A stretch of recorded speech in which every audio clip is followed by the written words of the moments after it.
start? Yep. Good afternoon, friends.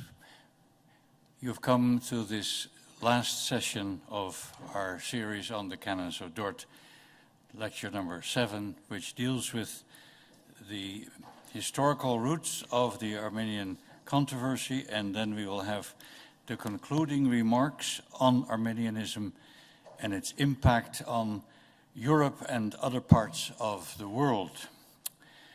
The Arminian controversy that was settled at the Synod of Dort concerned the very heart of the gospel.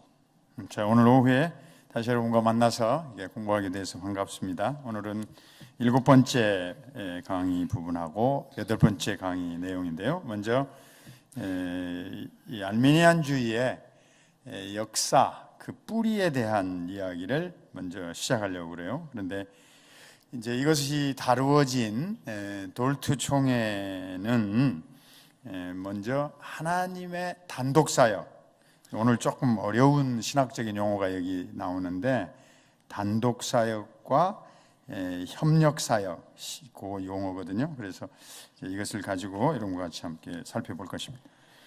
The issue at stake was whether salvation is brought about monergistically or synergistically. 자, 이때 다루어진 핵심적인 내용을 이렇게 두 가지로 용어를 붙여볼 수 있어요. 하나님 단독 사역이냐, 아니면 신인 협동 사역이냐. These two terms are derived from the nouns monergism and synergism. 자, 여기서 이제 조금 전에 내가 말한 것처럼 하나님의 주권적인 단독 사역은 용어를 모노기즘이라, 단독설이라 이렇게 붙였고, 여기서 이 하나님과 인간이 협력한다는 용어를 신인 협력설, 시너기즘이라는 용어로 조금 더 구체화시켰습니다. When we speak of monergism versus synergism, we are referring to the ultimate cause of our salvation. 자, 하나님의 단독 사역이라는 말은 신인 협력 사역의 반대말인데, 구원은 궁극적으로 하나님으로부터 비롯된다 하는 입장입니다. Monergism comes from a Greek noun that means to work alone.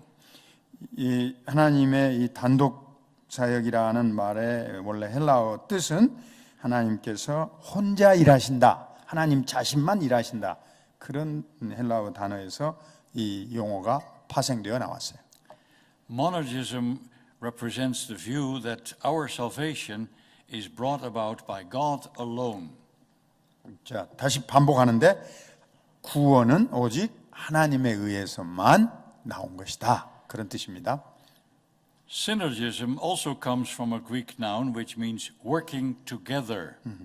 이 신인 협력설이라, 협력이라는 단어가 여기 헬라어에서 함께 일하다, 그래가지고 시너기즘이라는 단어가 나왔습니다. It describes the view that God works together with us in effecting salvation. 자, 그래서 하나님이 시작하셨지만 우리 인간도 거기에 함께 참여하게 되어져서 구원이 효과를 일으킨다, 이렇게 생각하는 개념입니다.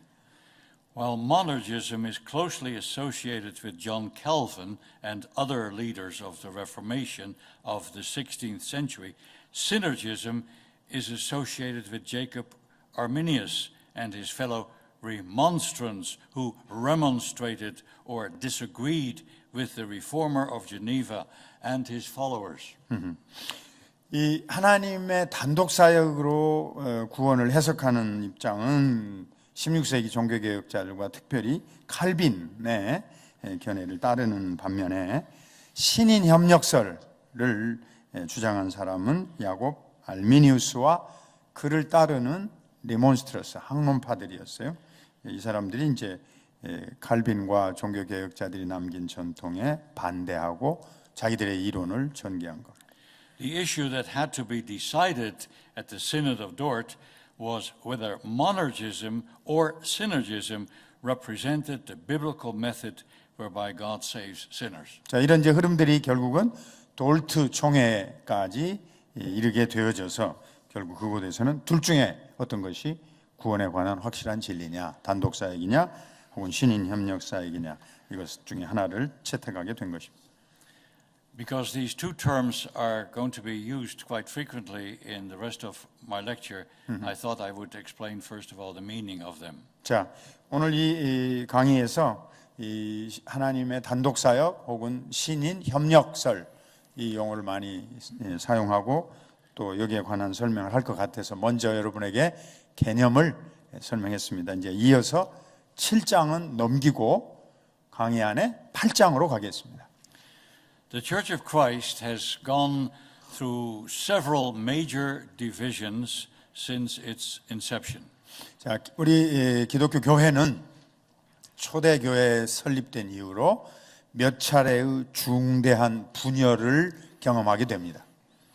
The first major split took place in 1054 after Christ, when the church divided into an Eastern Orthodox and Western Catholic branch.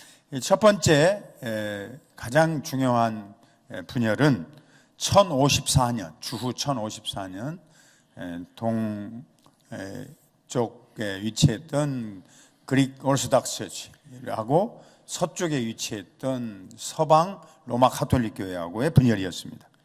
The second break took place in the West during the 16th century when Luther was excommunicated by the Pope in 1520 and became the leader of the Protestant Reformation.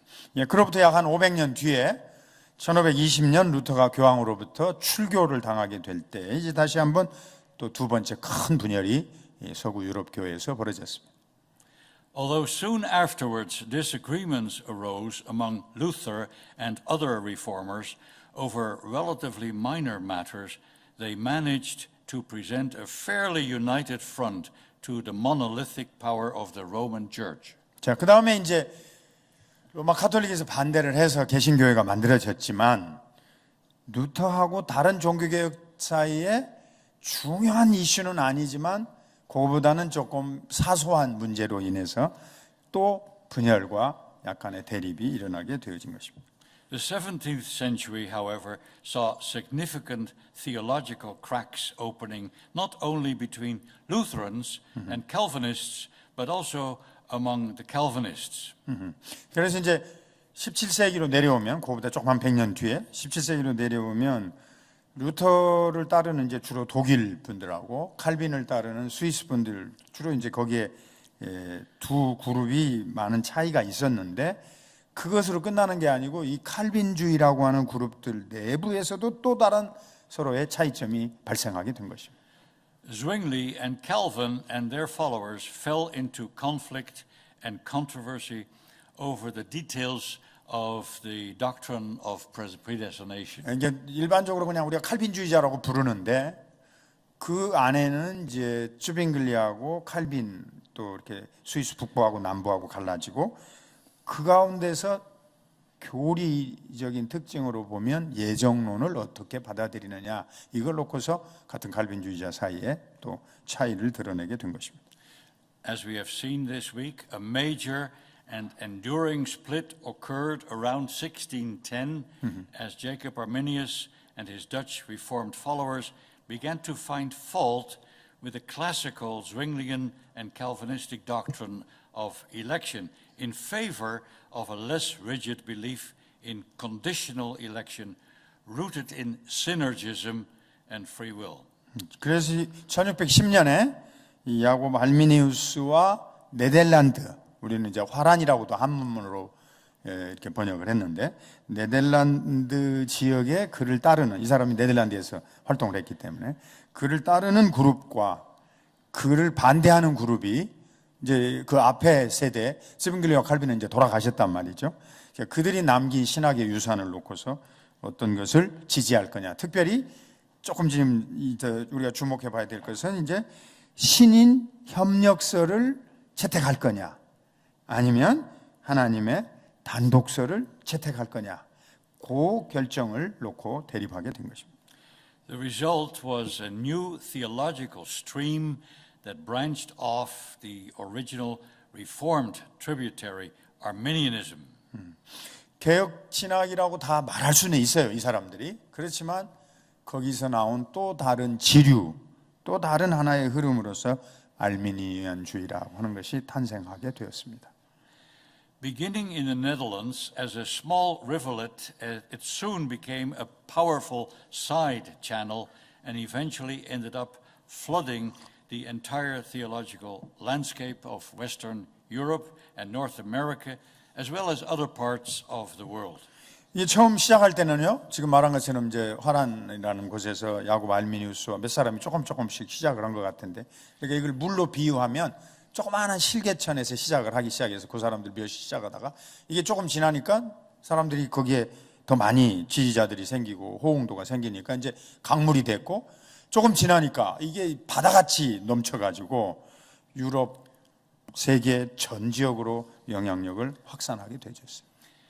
How and why this happened, we hope to demonstrate in this lecture. 자, 그래서 지금부터는 이것이 왜, 언제, 어떻게 이렇게 벌어졌느냐 하는 것을 강의에서 설명해 드리려고 합니다. The question we have to ask at this point is Arminianism a heresy or a variant theology? 그래서 이제 이렇게 딱 질문을 한번 던져놓고 생각해 보려고 합니다. 자, 알미니안주의가 이단이냐 아니면 약간 다른 종류의 신학이냐? 자, 이단이냐 아니면 그보다는 뭐 좀 점수를 좀 주어서 신학은 신학인데 우리하고 입장만 좀 다른 거냐? 자, 이렇게 질문을 던져 드립니다. After the Synod of Dort condemned the views of Arminius and his followers, the remonstrants or protesters were excommunicated from the Reformed Church of the Netherlands, and their leaders were sent into exile by the Dutch government. 자, 처음에는 이 알미니아주의를 따르는 사람들을 리몬스트런스, 항론파라고 부르는데 논리적으로 항의한다 그런 뜻이죠. 이 사람들을 확실하게 이단이라고 정했고 아예 목회 자리에서 추방을 해버렸어요. 그냥 아예 어느 교회에서도 설교도 할 수 없고, 그래서 대부분 이 사람들은 다 쫓겨났습니다. 이단으로 확실하게 처음엔 정했어요. 1618년에는. For many years after their expulsion, anyone tainted with even the slightest leanings towards Arminianism was suspected of heresy. 그리고 이제 그 몇 년이 지나면서 그 뒤로도 알미니안주의적인 경향을 보이는 사람이 나타나면 이단이라는 추정과 의심을 곧바로 받게 됐습니다. They were viewed as Pelagians or at best semi-Pelagians who had departed from the truth in very serious ways. 이 사람들을 왜 그렇게 취급했냐면 이제 역사적으로 상당히 한 1000년 전 올라가면 펠라기우스라는 사람이 또 살았는데 그 펠라기우스를 따르는 자들이다. 그때는 이제 어거스틴에 의해서 이단으로 취급을 받는 사람이에요. 아니면 최소한 절반, 세마이, 절반쯤, 그래서 우리 한문으로 반절할 때 반펠라기아니즘이다. 우리가 이제 한국말로 그렇게 번역을 했어요. 그렇게 취급을 한 것입니다. But was this fair? 이거 정말 정당하게 그들을 취급한 것이냐? Arminius himself expressly denied being a Pelagian or having any sympathies with that radically synergistic view which even Catholics condemned as heresy. 자, 그 당시에 사람들은 이 사람들을 이단이라고 정하면서 이거는 펠라기우스주의다 그렇게 말했는데 야곱 알미니우스 자신은 나는 절대로 펠라기우스 따라가지 않는다. 나는 카톨릭에서 받아들인 절반쯤 펠라기우스를 따르는 경향, 반 펠라기우스도 나는 아니다. 나는 신인 협력설주의자가 아니다. 자기는 또 아니라고 주장했다고 말이에요. Arminius did not want to be called a semi-Pelagian either, and he insisted that he firmly believed that the initiative in the salvation of sinners is taken by God alone, and that faith in Christ is solely a gift of God's grace. 자, 조금 내가 설명한 걸 다시 한번 더 부연해 설명하면 나는 신인 협력설자가 또 아니다. 구원은 오직 하나님으로부터만 시작되었고 예수님에 대한 순수한 믿음만 가지고 얻는 것인데 그건 하나님의 절대적인 은혜이고 선물이다. 이렇게 그분은 확신했다고 말이죠. 알미니우스는. 그러니까 어떻게 이런 사람을 놓고 그 이단으로 펠라기우스주의자로 정죄했느냐, 이런 이제 새로운 의문이 나올 수도 있는 거라고 말이에요. He saw himself as a faithful member of the Reformed Church of the Netherlands who just happened to disagree with a certain version of Calvinism known as supralapsarianism. 자, 그 사람이 뭐라고 주장했냐면 야곱 알미니우스가 나는 네덜란드의 개혁파 교회의 회원이다. 그리고 나는 거기다가 서명했다 그 말이에요. 나는 개혁교회의 교리를 따른다. 그런데 이제 문제는 그런 주장을 하지만 같은 칼빈주의자들 안에서 교리적으로 조금 다른 한쪽을 이 사람이 강력하게 지금 따르게 되었는데, 그게 바로 여기에 쓰여진 죄를 하나님께서 우리에게 이렇게 규정하시는 과정을 놓고 보면 여기에 타락 이전에 하나님이 선택했느냐, 타락전 선택설, 그 교리를 놓고 받아들이느냐 마느냐, 여기에서 야곱 알미니우스가 거부했기 때문에 그가 이런 취급을 당하게 되었다. 그런 언급을 할 수밖에 없는 것입니다. It is a fact, however, that he ended up rejecting the doctrine of unconditional election and its corollary reprobation, which was and still is the position of the Orthodox Reformed churches. 자, 타락전 선택설, 우리가 타락하기 전에 하나님이 누구를 구원할 것인가를 결정하셨다. 이 타락전 선택설을 거부하는 것으로 그냥 그것만 끝났으면 괜찮은데 그 다음 문장이 중요해요. 이 사람은 그 다음에 뭘 또 거부해버렸냐면 어제 여러분이 공부하신 거 무조건적 선택, 혹은 뭐 그저께 공부했는지 모르겠는데, 그 다음에 하나님이 무조건적으로 선택하시고 그러므로 말미암아 택하지 않은 자들은 버리셨다. 육이라고 하는 교리죠. 요것마저도 그 사람은 거부해버리고, 그 이 두 개가 지금 그 당시에 있었던 정통 개혁교회의 핵심 내용이었는데 여기까지 거부해버리는 쪽으로 더 나가버린 결과를 빚어냈어요. 야곱 알미니우스가. Because most Calvinists in those days equated the Protestant doctrine of justification through faith alone with monergism and equated synergism with Roman Catholic doctrine, Arminius was accused of holding views similar to those of Rome. 당시에 사람들이 생각했던 신학적 안목으로 볼 때는, 자, 개혁주의나 칼빈주의는 오직 믿음으로만 의롭다 하심을 얻는 칭의 교리, 또 다른 말로 하면 그것은 하나님이 주시는 거니까 하나님의 단독 사역으로 믿는 거예요. 반면에 가장 큰 반대 그룹인 로마 가톨릭은 신인 협력설을 주장한단 말이죠.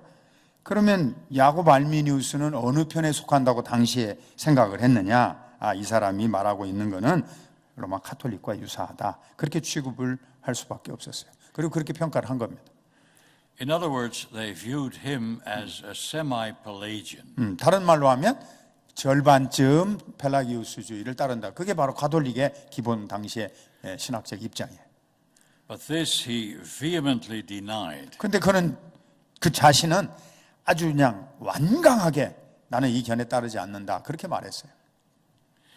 Arminius did reject the Reformed view that monergism is the only way to safeguard the doctrine of God's sovereignty in saving sinners. 자, 100번을 지금 양보해서 우리가 하는 거예요. 그러면 가톨릭 신인 협력사를 안 따른다. 그렇게는 그 사람이 말했다는데, 그 다음 거는 또 그 사람이 똑같이 한 말이에요.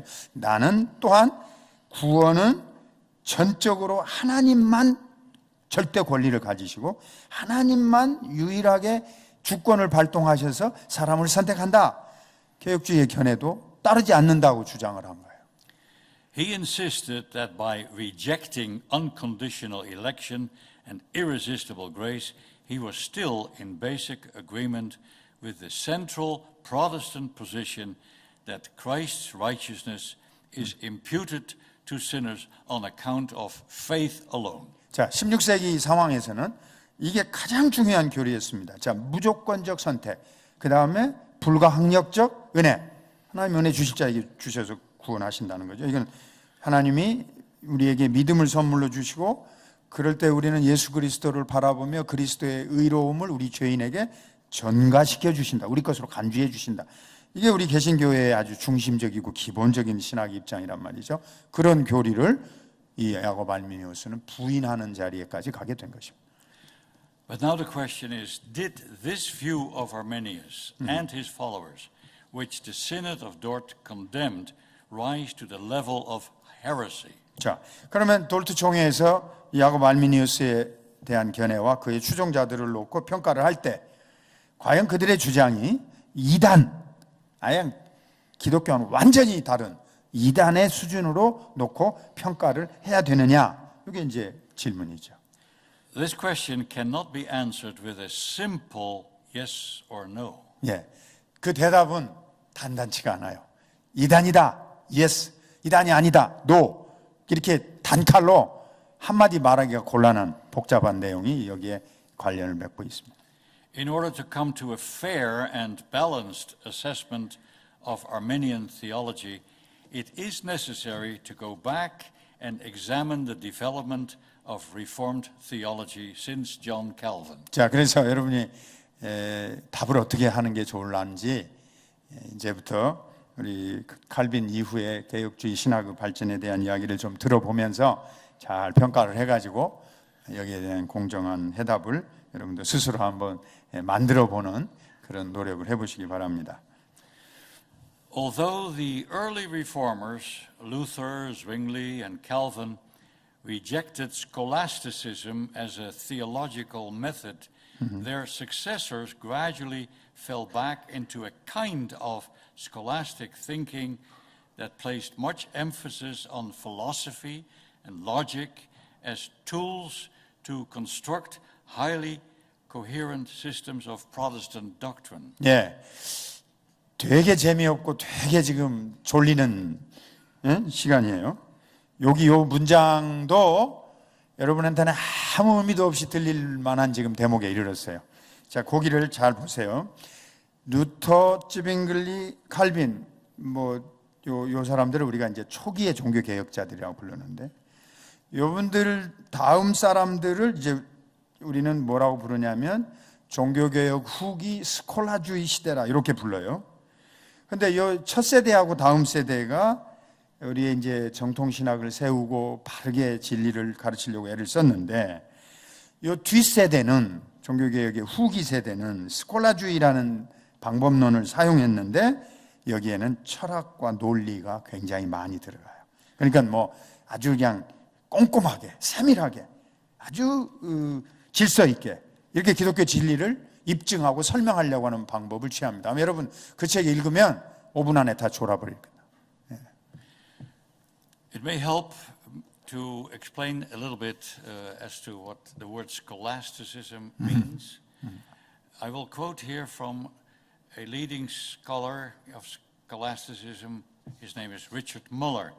He defines scholasticism as a school theology identified by its careful division of topics and definition of component parts, and by its interest in pressing the logical and metaphysical questions raised by theology toward rational answers. 예, 지금 말씀하신 건 여러분 노트에 없어요.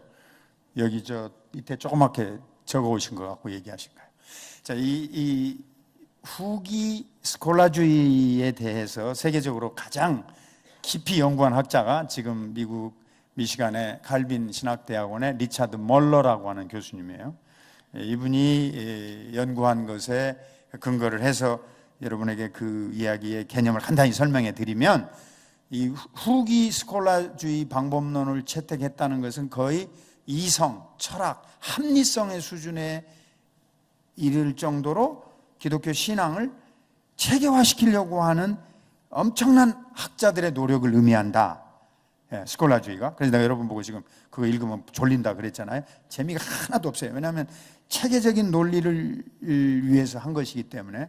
그래서 그동안 하나도 연구도 잘 안 됐고 인기도 없었는데 최근에 다시 그들의 이제 수고와 노력을 우리가 돌아보면서 많은 학자들이 연구를 해내서 살려내고 있는 중입니다. 그러니까 종교개혁자들은 이제 죽었고 이제 세상이 지났고 그 다음 사람들은 그 똑같은 거 반복하지 않고 좀 더 깊이 학문적이고 이성적이고 체계적이고 논리적으로 세웠다 그 말이에요.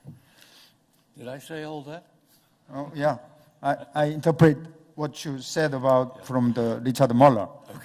I add up a little bit, but not too much, just a little bit.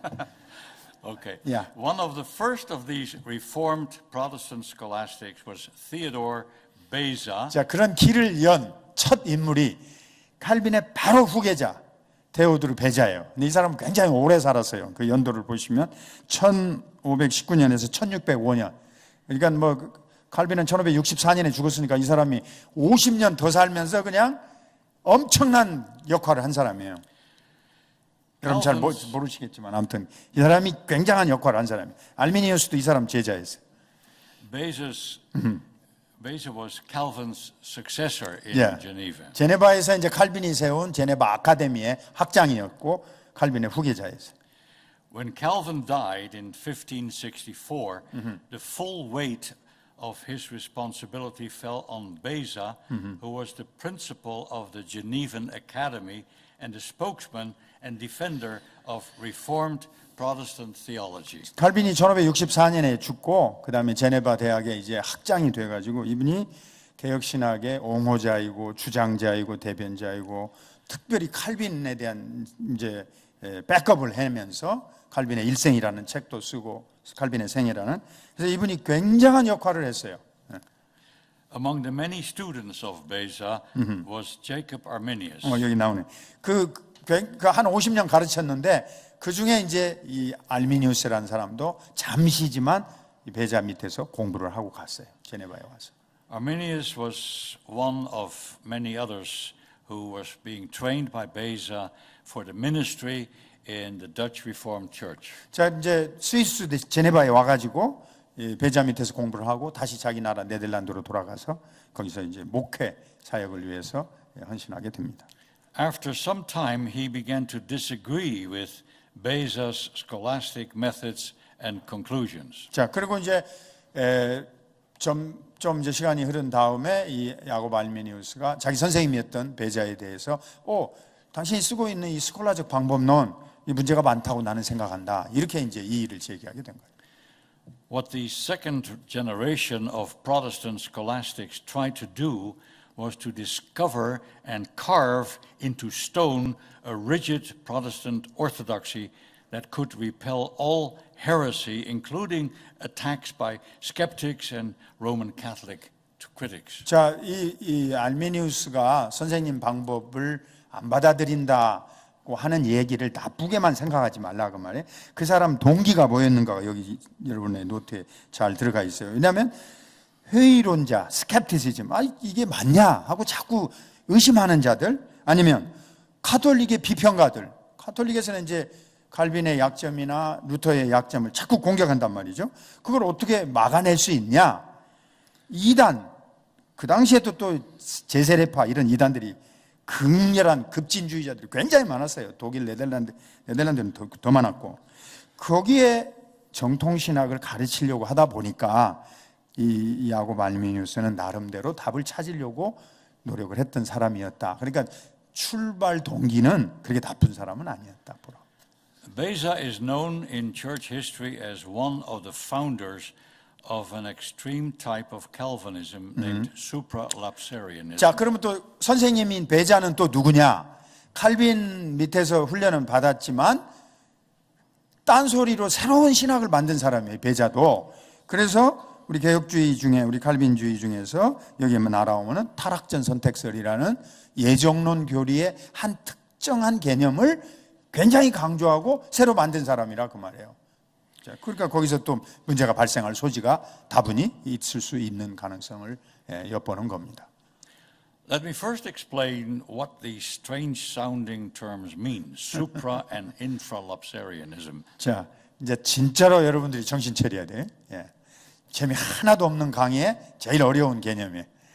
이게 타락전 선택설, 타락 후 선택설. 이게 번역을 조금 저하고 다르게 했는데, 타락전 이론, 타죄 이후론, 조금 좀 번역을 그렇게 했는데, 하여튼 일반적으로 수프라랍사리아니즘은 타락 전 선택설, 인프라랍사리아니즘은 타락 후 선택설이에요.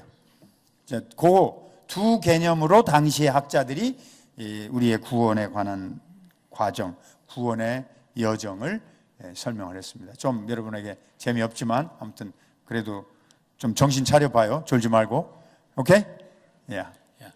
Well, the parties are so called in connection with the different way in which they view the order of the divine decrees. 자, 하나님의 작정, 디크리라는 건 하나님이 한번 선언하시면 취소 안 되고 그대로 이루어지는 거예요. 하나님의 작정이 어떤 과정으로 어떤 순서로 이루어졌느냐 하는 걸 놓고 설명하는 두 개의 서로 다른 해답이에요. 같은 개혁주의 신학자 안에 두 그룹으로 나누어서 해답을 타락전 선택설, 타락 후 선택설 따로 만들었어요. 예.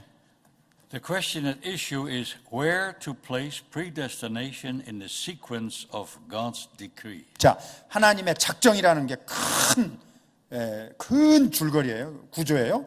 그 하나님의 작정 가운데서 예정이라는 것을 어디에다 넣어야 되느냐? 사람이 타락한 다음에다가 예정을 넣어야 되느냐? 아담과 이브가 타락하기 전 앞에다가 먼저 하나님의 예정을 넣어야 되느냐? 요게 퀘스천이에요. 이게 문제란 말이에요.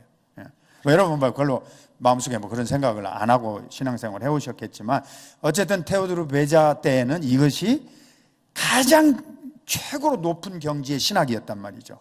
자, 우리가 하나님의 작정을 존중하는데 그 중에 예정은 어디에다가 놓아야 되느냐 하는 거예요. Zwingli and Calvin both had taught that everything that happens, including the fall of Adam and Eve and the election of part of the human race to salvation and the rest to damnation, is decreed by God from eternity. 자, 칼빈이나 쯔빙글리 때는 이걸 그렇게 세밀하게 나누지 않았고 뭉뚱그려 놨어요.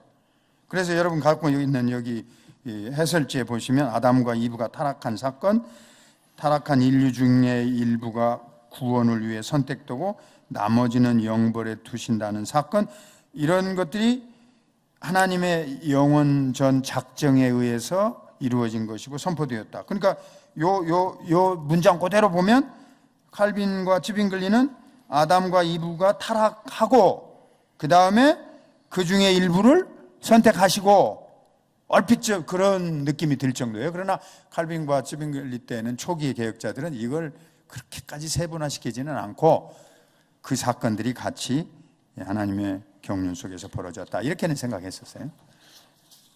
Beza and other post-Calvin Reformed theologians began to wonder and speculate about the order or the sequence of the divine decrees. 자, 근데 이제 베자에 이르면 이제 선생님 때는 하지 않은 질문이지만 자, 내가 다시 그것도 반복합니다. 하나님의 작정, 하나님의 선포, 그 속에 어떤 순서가 있는지, 어떤 과정이 있는지 우리가 좀 더 연구해보고 잘 풀어낼 수 있지 않겠느냐. 그래서 이 사람들이 이 주제를 깊이 천착하기 시작한 겁니다. They were not referring to any chronological order because they understood that all of God's decrees are made simultaneously.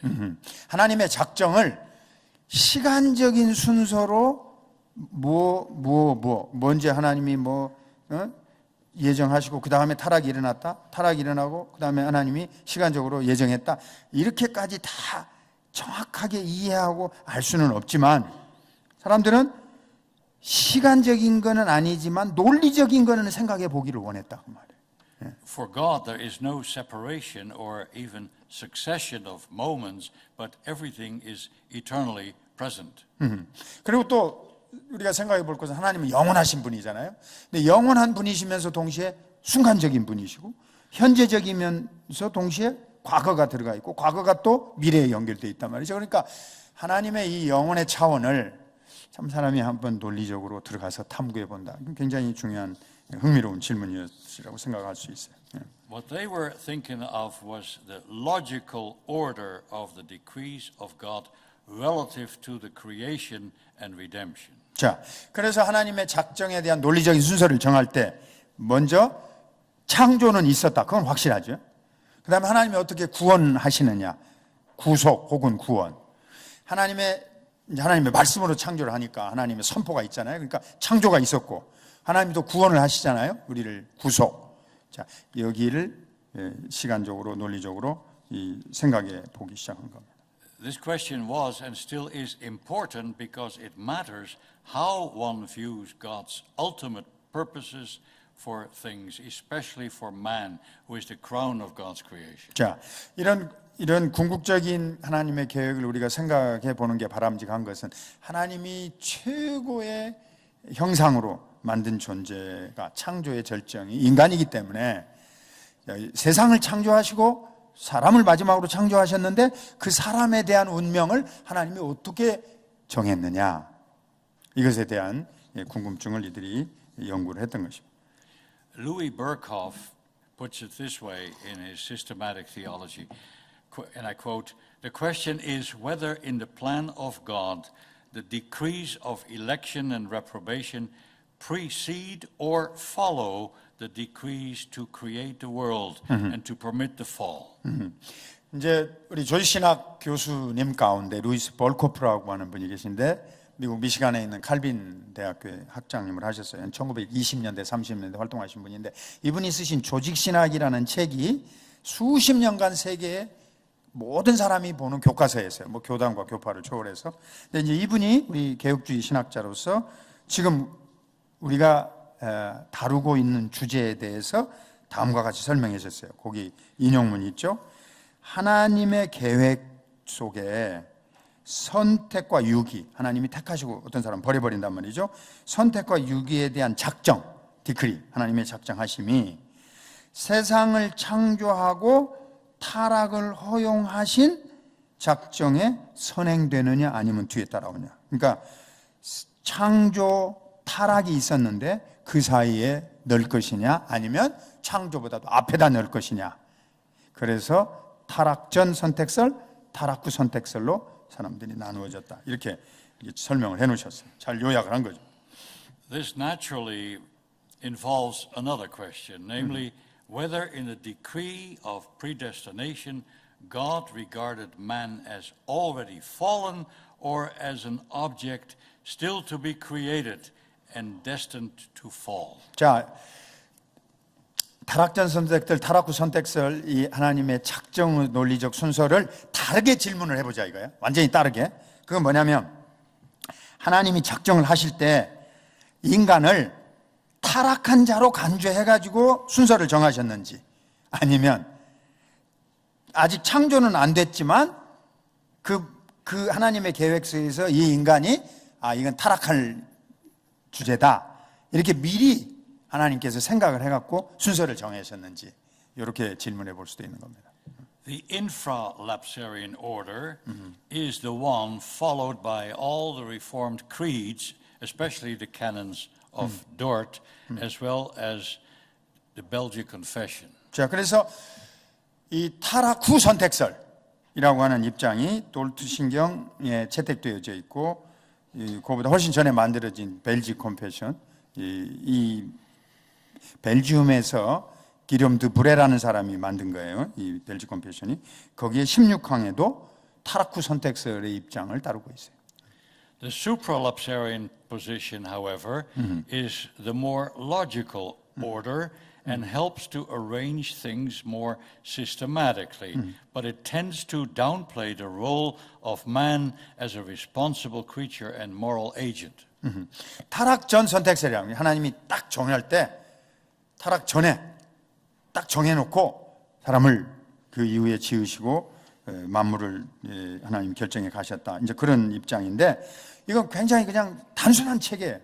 그리고 아주 간단해요. 하나님이 모든 것을 다 주장하신다. 그래서 이제 데오드로 베자가 이 입장을 이제 취한 건데, 이런 견해를 취하면 아주 간단하긴 한데, 문제는 거기가 뭐냐면, 그러면 인간은 자기 스스로의 도덕적 문제를 스스로 결정하는 주체로서 어떤 역할을 했느냐. 전부 다 그냥 하나님께로 귀책 사유가 다 돌아가면 하나님 마음대로 다 그냥 독재자같이 해버렸지 않느냐. 이 질문이 나올 수밖에 없는 거라. 하나님, 여러분들이나 내가 못된 짓을 해놓았는데 그럼에도 불구하고 건지셨다. 그러면 우리 행동을 하나님이 좀 잘 관리를 해주시고 받아주신 좀 더 부드러운 설명이 된다고 말이죠. 납득할 만하게. 그러나 이 타락전 선택들을 선택하게 되면 하나님 중심으로 간다고 말이에요. 책에는 완전히 쉬운데 아주 분명해지는 것 같은데 타락전 선택서를 채택하게 되면 사람은 거기서 어떤 역할을 하게 되느냐, 그게 축소되는 경향이 있는 것입니다. It was Beza who championed the supralapsarian position, and his motive for developing this view was to protect the doctrine of predestination from any synergistic interpretations. 자, 타락전 선택설은 베자가 주장했다고 그랬죠. 이제 이분이 굉장히 영향력 있는 학자이기 때문에 이분이 이렇게 말한 이유를 이해해야 된다. 왜냐하면 카톨릭은 자꾸 하나님과 인간이 신인 협력설을 주장한다고 그러니까 타락구 선택설로 가게 되면 가톨릭적인 요소가 자꾸 들어오는 것 같은 생각을 갖는단 말이에요. 그리고 하나님의 하시는 일을 단독 사역으로 하려니까 하나님의 예정이라는 교리를 그는 높이고 싶었어요.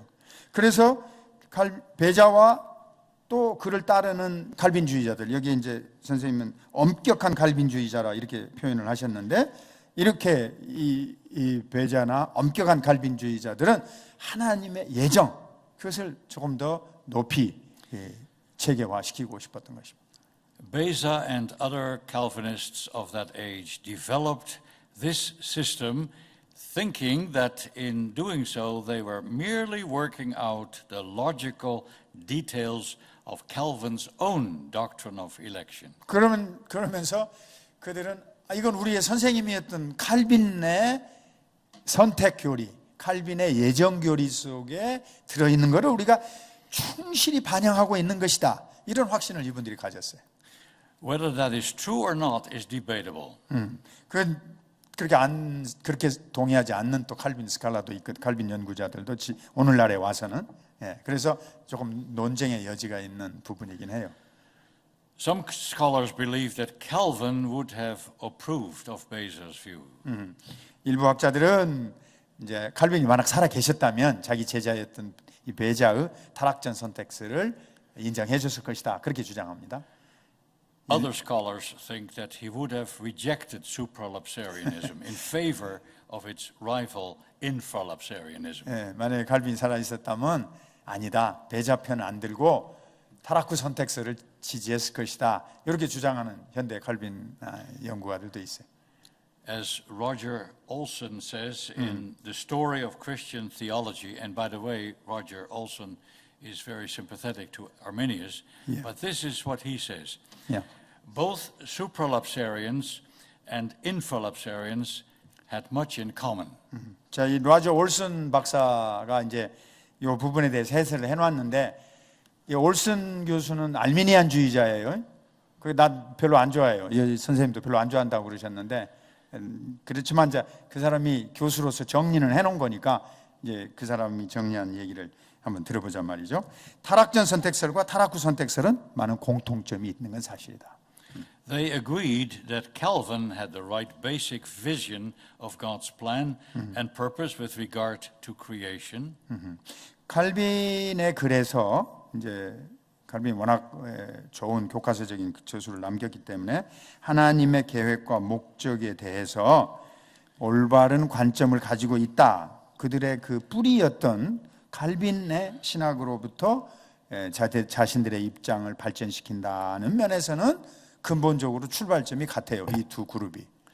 Supras and infras, they both agreed that God controls everything that happens in creation and redemption, and that nothing happens without God's decreeing it and bringing it about. 타락전 선택들이나 타락후 선택들이나 이 두 입장이 또 동일하게 받아들이는 것은 뭐냐면, 하나님께서 창조와 구속사에게 일어나는 모든 일을 주관하신다. 하나님께서 작정하시고 하나님께서 이루지 않으면 어떤 일도 일어날 수 없다. 요즘에는 똑같이 양쪽이 칼빈의 글에서 동의하는 부분이에요.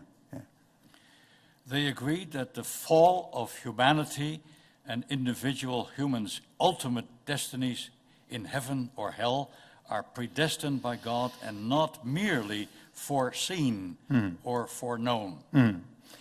인간의 타락, 천국, 지옥, 각 개개인의 궁극적인 목적, 우리의 구원, 이런 것들이 하나님의 예정에 의한 것이다. 무엇이 아니고 예지나 예견, 그게 이제 다른 견해예요. 하나님이 이렇게 일어날 것이라는 걸 알고서 정했느냐, 혹은 하나님이 이렇게 될 것이라는 것을 예측하고 정했느냐, 천만에 그게 아니고 사람이 어떻게 반응할 건지 그게 좌우되지 않고 하나님 자신의 스스로의 작정, 하나님 스스로의 예정에 의해서 우리 인생에 나머지 모든 일들이 이루어진다. 이 점에 있어서는 타락 후 선택설 이 두 그룹이 똑같이 동의하는 겁니다. They also agreed that God is not responsible for sin or evil in the sense of bearing any burden of guilt for them because God is above human law and notions of fairness. 자, 또 똑같이 동의하는 부분이 있어요. 뭐냐? 지금 사람들이 벌이고 있는 죄, 사람들이 만들어내고 있는 악, 여기에는 하나님이 책임이 없다 이거예요. 하나님은 초월자이시단 말이죠. 하나님이 법을 정하셨고 인간에게 공정하게 사용하도록 원하셨는데 사람이 못한 것이지 하나님은 궁극적인 책임이 없다. 여러분 예정론 잘못 이해하게 되면 가룟 유다 옹호를 하잖아요. 가룟 유다 그렇게 된 거 하나님이 예정한 거라고, 그런 식으로 가면 안 된다 그 말이죠. 그러니까 이 두 그룹은 다 하나님에게는 그 책임은 없다 이거예요. 인간이 잘못하고 있는 것의 책임은 하나님께다가 거기다가 따지려고 하거나 하나님을 향해서 무슨 말을 하려고 하는 그런 자세는 아니었어요. 이 두 그룹 다. What they disagreed about was that supralapsarians regarded God's predestining as applying to humans as creatures completely apart from their being sinners, while infralapsarians regarded God's predestining decree as applying to humans as fallen sinners. 자, 그 다음에 나오는 부분이 이제 차이점이 여기서부터. 자, 그들은 다 똑같이 하나님을 먼저 우선순위에 뒀다는 것은 동일한데 차이점은 뭐냐? 타락전 선택설은 하나님의 예정이 죄인됨과 완전히 동떨어진 피조물로서의 인간에게 적용된다.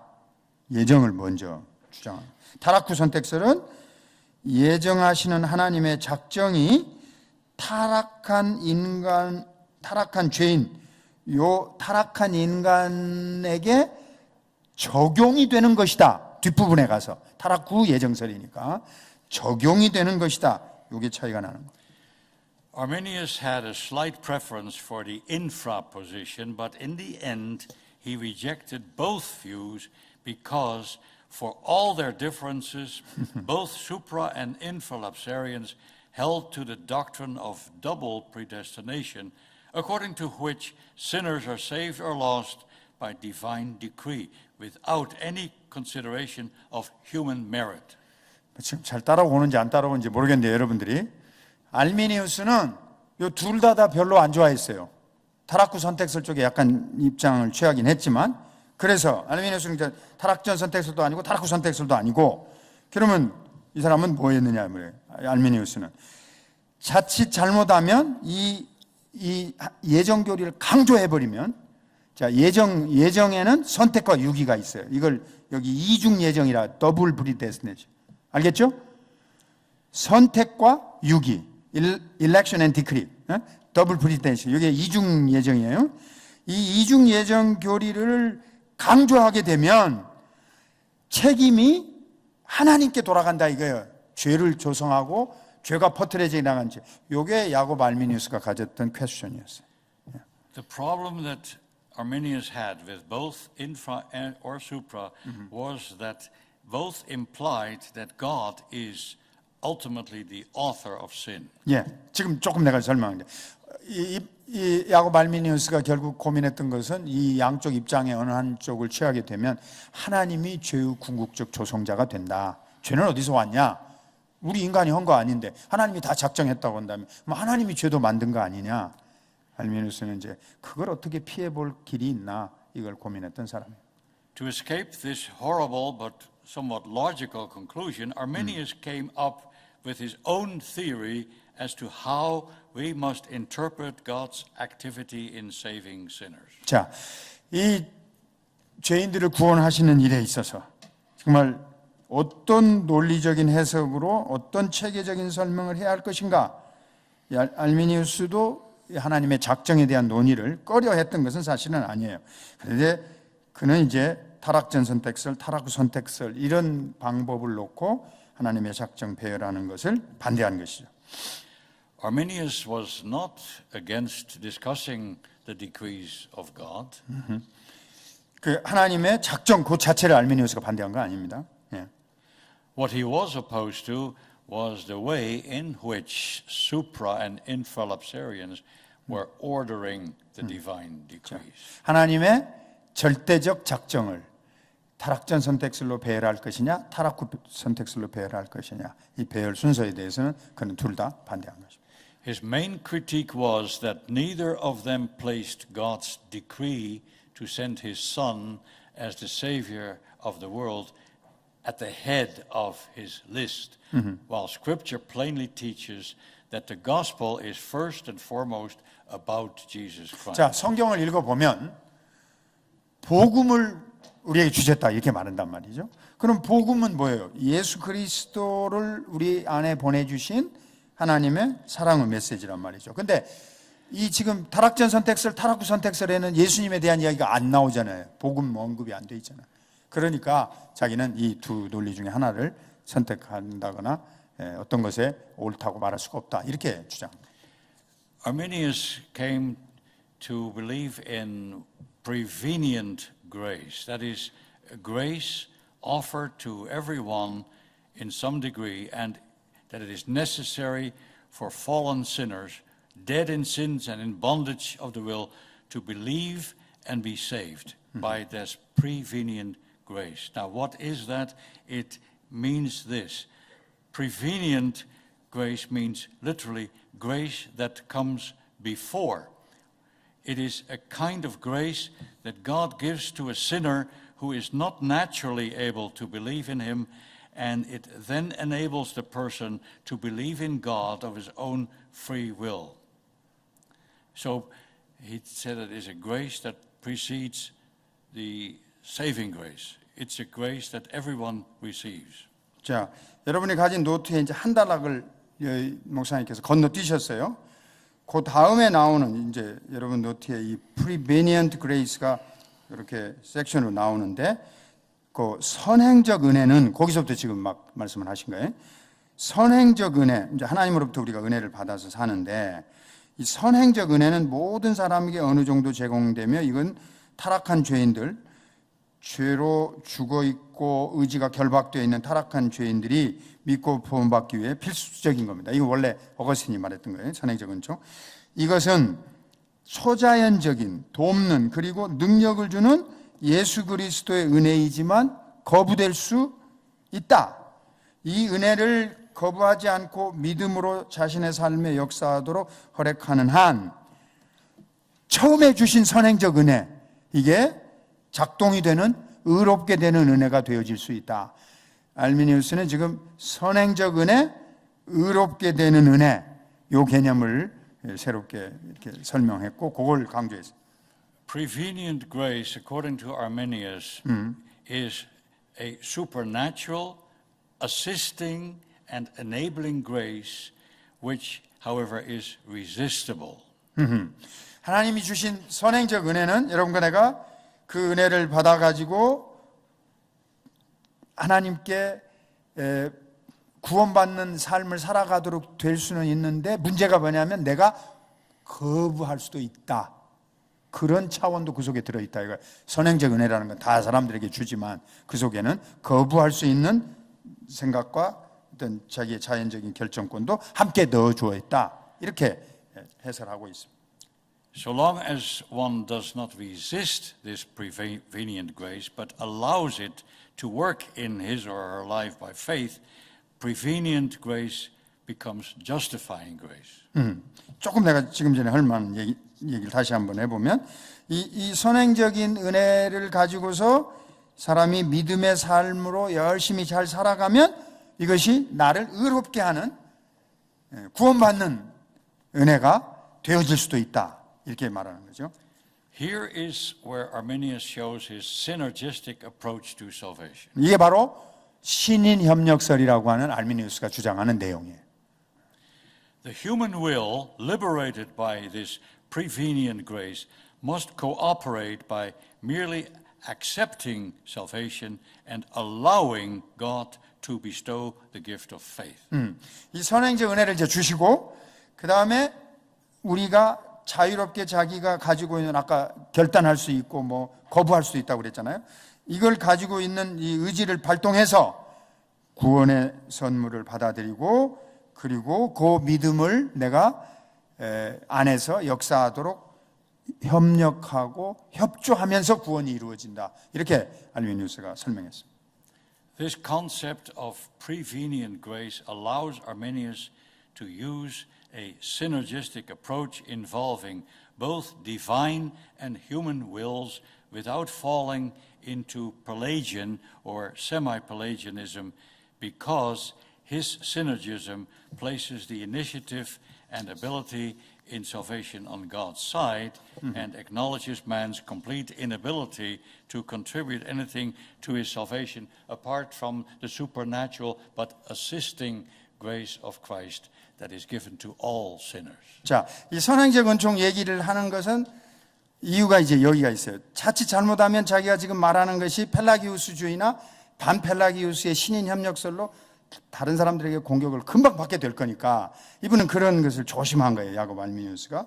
그래서 선행적 은총의 개념이라는 것을 이제 앞에다가 먼저 강조를 하면서 하나님이 모든 사람에게 그런 선행적 은총을 주지만 뭐라고 또 주장을 하냐면 예수님에 의해서 오는 초자연적인 은혜가 없다면 이것은 아무것도 할 수가 없는 것이다. 인간은 무능력한 존재이기 때문이다. 그래서 하나님의 돕는 은혜가 더 핵심이다. 그러니까 매우 유사한 구조를 가지고 있는데 용어는 전혀 다른 걸 쓰고 있는 겁니다. 펠라기우스주의 아주 유사한 혹은 세마이 펠라기우스 아주 유사한 구조를 다루고 있는데 용어는 그걸 쓰지 않고 뭐 자유의지나 인간의 결정이나 말 쓰지 않고 선행적 은총 그 다음에 거기에 돕는 은혜 용어를 달리 썼어요. 이걸 가지고 자기를 변호시키는 그런 논리를 편 겁니다. But what is important here is that we recognize that the key word here is assisting grace. Arminius may claim to believe in sola gratia, but it is a grace which needs man's help, be it ever so small a help. 자, 우리 개혁주의자들은 일반적으로 그냥 솔라 그라티아, 오직 은혜로만 이렇게 주장을 했는데 알미니우스는 거기다가 약간 생각을 조금 집어넣어가지고 이거를 돕는 은혜다. 하나님으로부터 우리는 그냥 오직 은혜로만 이렇게 주장을 하는데 이 사람은 그 은혜를 둘로 아까 나누었다고 그랬잖아요. 선행적 은혜가 있고 그 다음에 핵심적인 개념은 assisting grace, 돕는 은혜. 그 개념을 거기다가 집어넣어서 돕는 은혜, 아주 작은 것이라 할지라도 돕는 은혜가 인간에겐 필요하다. 이렇게 알미니우스는 설명했습니다. So Arminius rejected both supra and infralapsarianism and all other monergistic views of salvation. He denied unconditional election, limited atonement, and irresistible grace. 자, 하여튼 결론적으로 말하면 알미니우스는 타락전 선택설, 타락 후 선택설 그 논리적 순서에서 이 배자와 그 후계자들이 정했던 거 혹은 다른 그룹이 정했던 거 다 부정해 버렸고 오직 하나님의 단독 사역이다. 그것도 그는 역시 부정했어요. 거부했어요. 무조건적 선택, 제한적 속죄, 그 다음에 불가항력적 은혜 이것도 다 부정해 버렸어요. He did not necessarily deny total depravity. That is debatable. 자, But 인간의 전적 타락의 교리는 그가 부정했느냐 안 했느냐는 건 지금 논쟁의 대상이 되고 있어요. there are some passages in his writings that suggest that he did believe in total depravity, but one may question whether for him depravity was really total in the sense of absolute. 인간의 전적 타락 혹은 절대적 타락, 완결한 타락 그렇게까지 그가 깊이 받아들였느냐 그건 아직도 의문의 여지가 남아있어요. 좀 더 조사를 해봐야 될 부분이 남아있어요. Most of his followers, however, clearly did not believe in total depravity, and this became a very controversial issue after Arminius' death. 알미니우스는 이제 그랬는지 안 했는지 모르겠는데 그가 죽고 난 다음에 그를 따랐던 학론파들은 확실하게 인간의 전적 타락을 믿지 않았어요. Arminius did not deny the perseverance of believers, but he argued that it is an unsettled issue and he warned against false security. 또 알메니우스는 성도의 견인, 하나님이 끝까지 우리를 붙잡아 주신다. 이 교리를 확실하게 부정은 않았지만 그렇다고 해서 이걸 확정적으로 받아들이지도 않았던 걸로 봐요. 그래서 이걸로 인해서 우리가 안도, 평안을 갖는 거 하나님이 우리를 붙잡아 주신다. 그러니까 나는 참 평안하다. 이걸 알메니우스는 거짓 평안함이라 이렇게 비판했습니다. Most of his followers took a stronger stand and taught that believers could lose their salvation through neglect as well as by a conscious rejection of grace. 왜냐하면 이걸 가지고 이제 너무나 지나치게 강조하다 보면 우리 구원은 확실하다. 하나님이 붙잡아 주신다. 그러니까 성도가 자꾸 태만해지고 그리고 이게 의식적으로라도 이렇게 하나님의 은혜를 거부함으로써 구원을 잃어버릴 수 있는 경지에까지 가지 않을까 이렇게 걱정한 것입니다. Some of his followers came to believe in the eternal security of those who are truly regenerated and justified by grace through faith. 그러나 정말로 거듭난 믿음을 가지고 은혜로 살아간 사람들에게는 의롭다 하심이 주어지고 영원한 하나님으로부터의 구원이 보증된다. 이 점은 그가 믿었다고 볼 수 있어요. 자, 하여튼 굉장히 여러분 어려운 과정을 지금 대목을 건너왔어요. 하여튼 감사합니다. 예. Having now explained the essence of Arminius' position, let us turn next to his legacy. His legacy. 예. 그래서 이제 아까 우리가 지금 말했잖아요. 알미니우스가 이단이냐 아니면 조금은 그렇게까지는 아니고 조금 잘못된 교리를 갖고 있는 다른 종류의 기독교냐. 이제 그걸 한번 우리가 질문을 해봅시다. 그가 끼친 이 신학적으로 중대한 영향력에 대해서 한번 생각을 해보자고요. When it comes to the question as to whether Arminius has made a significant impact on theology, the answer can only be yes, absolutely. 자, 우리가 그의 신학적 영향력이 심대했느냐 이렇게 묻는다면 두말할 필요 없이 yes, 그렇다. 그는 너무나 광범위한 신학적인 영향을 미쳤다. 이렇게 말하게 될 수밖에 없습니다. But when the question is asked whether his influence has been on theology in general or limited to Protestantism or to the Reformed branch within it, that is a matter of debate among scholars. 그가 얼마만큼 신학에 영향을 미쳤느냐 하는 것은 지금 계속해서 논쟁과 토론이 될 주제입니다.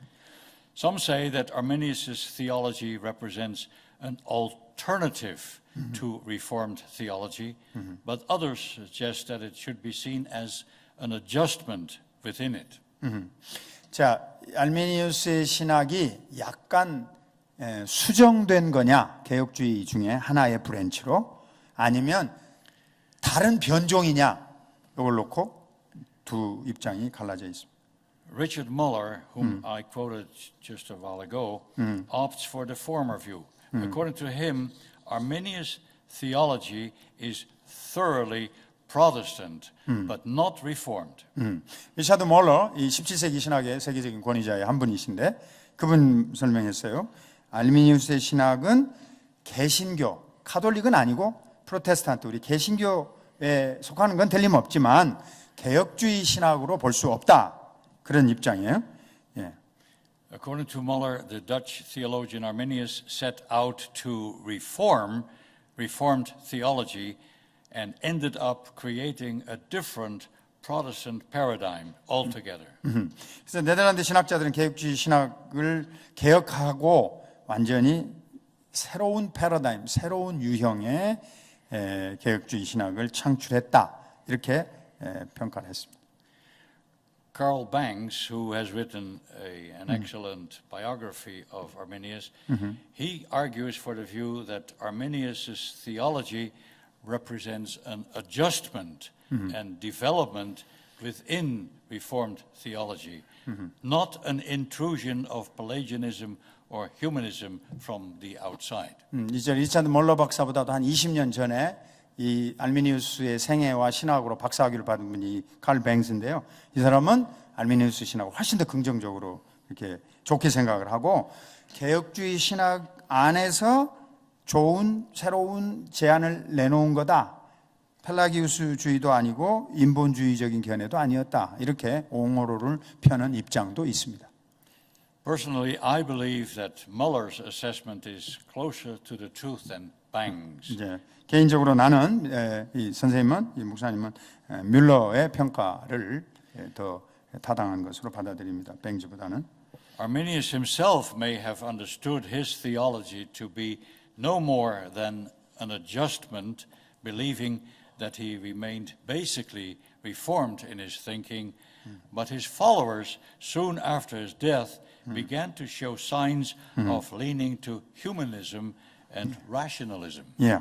알미니우스 자신은 나는 개혁주의 신학 안에 있었다. 나는 개혁주의 사상을 가지고 약간 수정했다. 이런 식으로 말할지 모르지만 우리가 이제 오늘날의 입장에서 그의 추종자들까지를 포함해 가지고 전체적으로 종합해 보면 인본주의나 이성주의로 기울어졌다는 그런 신호들을, 그런 흔적들을 이 운동과 이 신학적인 흐름 속에서 찾아볼 수 있기 때문입니다. The Synod of Dort, having condemned the views of Arminius and his followers, expelled and exiled the remonstrants. 자, 그래서 1618년에서 19년 돌투 총회에서 이 사람들을 이단으로 정죄했고 이 학론파들을 추방시켰습니다. But the exile proved to be temporary because in 1626 Yeah. the government allowed them to return and to open a theological seminary in Amsterdam where students could be trained in Arminian theology without interference from the government. 예. 그 다음에 이제 이 사람들 추방한 걸로 영원히 그냥 교회나 목회 사역 못하게 했느냐? 그렇지 않아요. 1626년에 정부가 이들을 다시 귀환하도록 허락해 주었고 학교도 세우라고 그러고 학생들 가르칠 수도 있게 하고 목회도 하게 했고 그리고 어디서든지 다 자유롭게 그들의 주장을 말할 수 있게 허용을 해 줬어요. The quality of the education given at this seminary bore little resemblance to the views contained in the 5 points of the Arminians, which they had submitted to the Synod of Dort for examination. 이제 그들이 다시 so they are not close to 5 point. They were not close to even the 5 points of the Arminians. The Arminians had set forth their views at the Synod of Dort, Yeah. and these were When they come back to the Netherlands again. yeah. 예. 그래서 이제 다시 돌아와서 이 사람들이 이 가르친 걸 보면 돌투 총회에서 검증하기 위해서 제시되었던 5가지 포인트 그것도 이제 이 사람들은 따르지 않는 훨씬 더 번나가 버린 그런 입장으로 이제 자기들의 주장을 펴나가게 된 것입니다. Philip Schaff, a famous church historian, he says that the Arminianism as taught in Amsterdam at that new seminary represents an elastic, progressive, changing liberalism. 이제 필립 샤프라는 유명한 교회 역사학자가 있어요. 19세기에. 이분이 이제 그 당시 알미니안주의에 대해서 평가한 걸 보면 유연하고 혁신적이고 계속 변화하는 진보주의다, 리버럴리즘이다, 자유주의다 이렇게 평가를 했어요. It was a theology that was rapidly drifting into humanistic moralism with Arian, Socinian, and deistic overtones. 예, 이건 이제 뭐 알미니우스 정도가 아니라 그냥 그 후예들은 완전히 다른 결로 갔다 이 말이에요. 그래서 아리안주의, 삼위일체 거부한 아리우스 따르는 소시니언이즘, 예수님의 양성 교리를 거부했던 16세기의 이단이지. 그다음에 이신론, 하나님은 그냥 팔짱 끼고 가만히 있고 세상을 그냥 규칙으로만 돌리셨다. 이런 식의 인본주의적 도덕주의. 이건 뭐 기독교라고 보기보다는 그냥 도덕 운동이죠. 이런 쪽으로 알미니안주의는 이제 완전히 이제 변질되어 가기 시작했다. 이것이 암스테르담에서 가르친 알미니안 후예들의 신학적 입장이 되고 말았다. 이렇게 평가를 하셨어요. Next, we will look at the impact made by Arminianism in England. 자, 네덜란드에서 시작했지만 이 사람들은 바로 물 건너가 영국이거든요. 굉장히 가깝게 지내는 나라예요. 영국과 네덜란드는요. 그래서 이제 알미니안주의는 영국에 엄청난 영향을 미치게 돼요. In England, where Calvinism had been part of accepted orthodoxy for a generation from the 1570s, 예. 이 종교개혁이 이제 영국에서는 1536년 헨리 8세 장가 문제로 이제 시작돼서 한 1570년까지 한 세대 동안 칼빈주의가 굉장히 퍼졌어요. 예, 영국에서는. A certain Peter Barrow or Baron, who was a French refugee who had become professor of divinity at Cambridge, he caused quite a stir in 1579 by teaching that God predestined all men to eternal life on condition of their faith and obedience. 예, 그 당시에 가르쳤던 한 분 가운데 피터 바로라고 하는 분이 있었는데 이분이 케임브리지 대학의 교수였어요. 그런데 1579년에 그분이 가르친 것을 보면 엄청나게 칼빈의 가르침이에요. 하나님께서는 인간의 믿음과 순종을 조건으로 모든 인간이 영생에 이르도록 예정하셨다. 이런 걸 그 당시에 가르쳤다고 영국에서. This was basically what Arminius had been teaching in Holland. 기본적으로 이거는 알미니우스가 가르치고 있던 네덜란드에서 가르친 거고 기본적으로는 똑같은 거죠. 16 years later, in 1595, William Barrett, one of Barrow's students, used the same synergistic approach to salvation in his sermons. 근데 이제 16년이 지난 다음에 1595년에 가면 거기서도 이 바로 제자 중에 하나가 나와서 딴소리를 하는데 이거는 시너기즘, 신인 협력설에 근거해서 설교를 하는 모습을 보게 된단 말이죠. 윌리엄 바렛이라고 하는 사람이. 그러니까 영국에서도 처음에는 개혁주의가 있다가 알미니즘으로 들어가지고 다 변질돼 버린 겁니다. This led to a great turmoil in England, and it resulted in the publication of the 9 so-called Lambeth Articles, which were similar to the Canons of Dort. 이제 영국에서도 이제 이런 것이 논쟁이 돼갖고 자기들의 그 신앙적인 내용을 딱 모아서 1604년에 램버트 신앙 조항들 이걸 39개 조항으로 이제 나중에 더 확산이 됩니다. 그걸 만들어냈어요.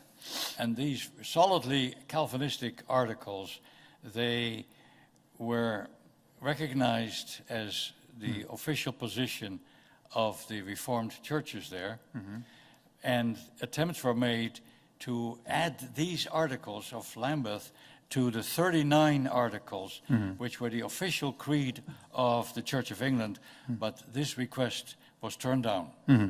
이제 영국에서 초기에 만든 신앙에 이게 일관된 헌장이 39개 조항이라는 게 있어요. 39 articles. 39개 조항이 만들어졌었는데 알미니안주의자들이 자꾸 들어와가지고 아까 말한 램버트 9개 조항을 이제 저들끼리 만들어서 이러면 영국에 우리 같이 있으니까 이것도 같이 여기다 넣어서 함께 해보자.